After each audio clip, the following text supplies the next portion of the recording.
Okay, so here we are in a local Chinese restaurant, and we're all speaking English, but I thought we'd do a little video because what's interesting is that Vancouver is actually quite a diverse city, so you have a variety of exotic people here, all of whom can only speak English. A little French. And a little French, all right. Darren and Jennifer. Happy St. Patrick's Day. There we go. You got their Irish content. And Lauren and Shelley. Now tell me, if you were to learn a language, which language would you like to learn? I'd like to learn Chinese because I'm Chinese and I only speak English. But your parents speak Chinese? They do speak Cantonese. Okay. Sort of. Sort of. Okay, but you visit your relatives in China? I have not visited them. They're coming in October though. But they visited you here, because we met them. We were there as interpreters. Yes, you were. You were our interpreters. Yes. That was last year. Yeah. But, and what about you? If you were to learn a language, what would you learn? Cantonese. Cantonese. Because your mum Mom speaks Cantonese. speaks Cantonese. Right. And Darren?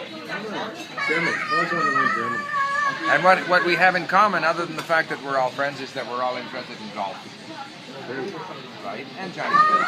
Or going out for food. So, And Chinese women. Chinese women. Very good point. Okay. Hi there, just got back from dinner. And today I got a fair amount of studying in. I'm staying with Kim Young-ha's podcast because it's fascinating. He talks about literature and history and all the things that I like. But of course, I understand a little bit more each time. I first of all go through the text, linking the words that I need. And then I read it on my iPad, and I should tell you that I am now using the new iPad, the new mobile iLink app, which is a significant improvement over what we had previously. And I'm really enjoying it, and I can't say much more because we're working out some of the bugs, but I can actually link on the iPad. It's just I won't go into the details, but it's a lot better. And so I can basically listen to and read and mine all these articles from Kim Young-ha's podcast, learning interesting stuff as I go and gradually improving my Korean. So I want to talk a little bit about this idea of using more difficult texts.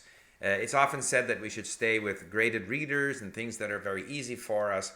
A lot of people like to spend a lot of time with Pimsleur or Asimil and such, and I don't. So I mean, it's up to each person.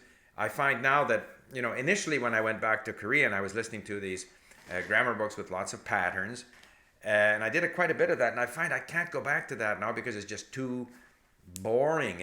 I'm not learning anything, and I've only got so much time, and I want to do things that are interesting and stimulating.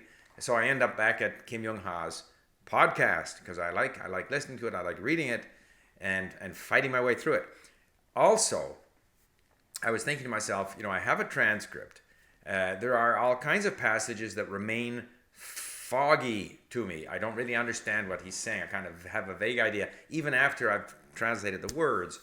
So if I had a translation, would that help me? And maybe it would. I don't know. But in the past, whenever I've had a translation, I've never really used it much. When I was starting to fight my way through, for example, Tolstoy's novels, I had the English. I had Anna Karenina or War and Peace in English. And I have even experimented. Some people say, well, listen in Russian and read in English, and I also had for Czech, I had an English language version of The Good Soldier Schweik. And I again experimented with listening to Czech and reading in English, but I never stuck with it. I ended up in both cases just dealing with the text in the target language, picking my way through the words, listening again, reading again, enjoying the substance, the content of what I was studying, and gradually seeing my vocabulary grow and my ability to deal with this content gradually improve. Because, there's so many things I would love to do, would love to read about. So I'm discovering the thoughts of Kim Young-ha regarding works of literature that I've never even heard of. with Czech, I did the Tolki Česko minulosti. I did some Tolstoy, some Turgenev when I was doing Russian. I followed the events in Russia via Echo Must Be. So I'm gaining all this other stuff while my language is improving. That's kind of fun to do. To just sort of stay with, learning the patterns and phrases and tables and stuff. I just can't bring myself to do that. And I think that my Korean actually is improving more quickly now because I'm onto something that's meaningful to me. That's another reason why I'm not such a big fan of Asimil. People criticize me for criticizing Asimil, but I want, before Link, I would use material like Teach Yourself, which had word lists corresponding to each lesson. Well, I have gone through Asimil for the content that's there, but I never read. I never read the word for word or the translation that's there. That's just my style. Other people may like translations.